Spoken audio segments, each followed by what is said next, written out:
wake up in the morning, you stretch, and you feel genuinely happy. You're totally content with your day. But then you pick up your phone, and within, 60 seconds of scrolling, something shifts. You see a friend getting a promotion. You see someone you went to high school with buying a beautiful new house. Maybe someone your exact age is on some exotic holiday, living a life that looks completely different from yours. You put your phone down, and suddenly your exact same life, the one you were completely happy with literally a minute ago, feels totally inadequate. Now, nothing in your actual physical reality changed, right? But your perception of it absolutely did. You look around your room, and suddenly everything just looks a little duller, a little smaller. And you start asking yourself this deeply painful question: why am I so behind? It feels like your entire mood was just poisoned out of nowhere. But listen, I want you to understand something absolutely crucial right up front.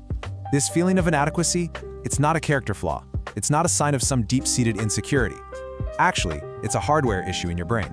You're basically running a background program that you can't just switch off. Section 1. The Survival Program, 200,000 years in the making. Okay, let's dive into this ancient survival program your brain is running. Think back, way back, like 200,000 years ago. In an ancient tribe of roughly 150 people, knowing exactly where you stood was literally a matter of life and death. Your brain developed this constant social comparison scanner to check who has more food, who has better shelter, who has the strongest alliances. Knowing your rank determined how much support you got in a crisis, which meant survival. Fast forward to today, and you've inherited that exact same scanner. But here's the massive problem. Instead of scanning 150 tribe members, that exact same hardware is completely breaking under the weight of comparing you to the highly curated, filtered highlight reels of millions of people on an 8 billion person planet. Your brain's overwhelm meter is just redlining instantly because it was never designed for this kind of scale. Section 2. The Science of Comparison. Why we look up.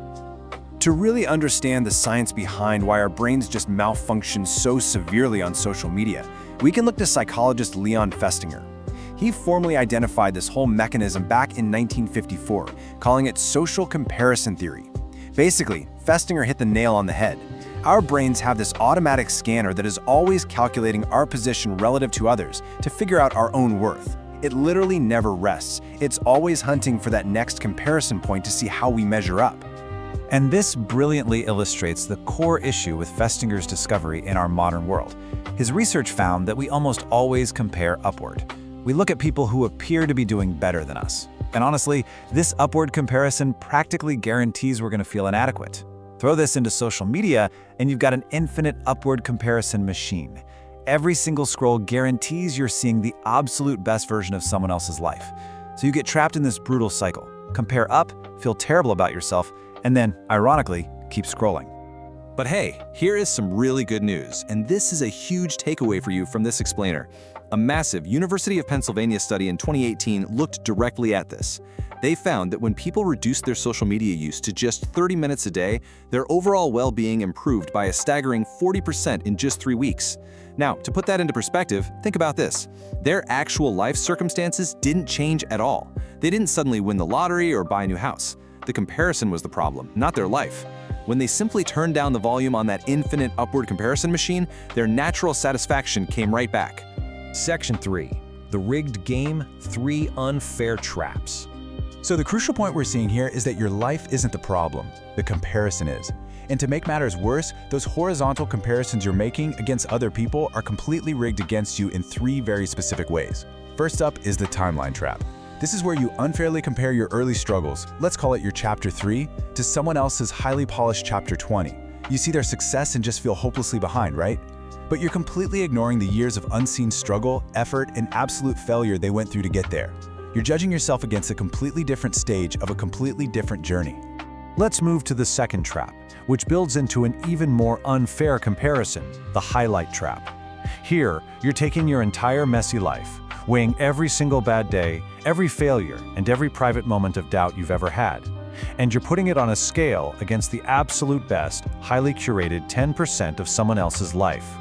I mean, they only chose to broadcast that perfect 10%. They hid all their problems, and you're using it as a baseline for what's normal. The scale is just massively unbalanced. Finally, there's the wrong metric trap. This happens when you measure your own worth using someone else's highly visible definition of success. You know, things like money, status, or follower counts. Meanwhile, your own genuine strengths, the unique things you are actually incredible at, just quietly wither in the corner, completely unmeasured and totally unacknowledged. The comparison is totally rigged from the start, and your ancient brain is running it automatically without even asking your permission. Section 4. Redefining progress. Vertical, not horizontal. So we know we can't just turn off this built-in brain scanner, right? But what's really cool is we can absolutely redirect it and use it to our advantage. To actually measure true personal progress, we have to break the habit of making horizontal comparisons. We have to stop looking sideways at everyone else's path. Instead, we need to turn around and look backward at our past selves. The only comparison that actually helps you is vertical comparison, looking straight up and down your own timeline. When you look back, you create something called the gap. This is the space between the past you, who is probably a bit smaller, less experienced, maybe more uncertain, and the present you, who is taller, far more experienced, and further along. This gap, it is literally the absolute only meaningful measurement your brain was ever designed to care about. Redirecting your scanner to this gap is exactly how you find true satisfaction without a single external thing in your life needing to change. Because honestly, if we look back at that ancient tribe, the ultimate question for survival wasn't actually, am I better than everyone else in the whole world? The real question was, am I growing? Are you more skilled today than you were? Are you more self-aware? Are you getting stronger in the specific ways that actually matter to you? Those are the metrics of real, tangible progress. So I want you to try something. Take a second, write this one single question down on a notepad, and honestly ask it to yourself every single week. Am I better than I was a year ago? Answering yes to this isn't some fluffy self-help delusion. It's the correct, psychologically sound way to use your brain's ancient comparison program. It's the only metric for personal progress that truly matters. So, as we wrap up this explainer, I leave you with this. Are you going to keep letting an outdated survival program use you to make you miserable? Or are you finally going to take control of it to measure the incredible progress you are actually making?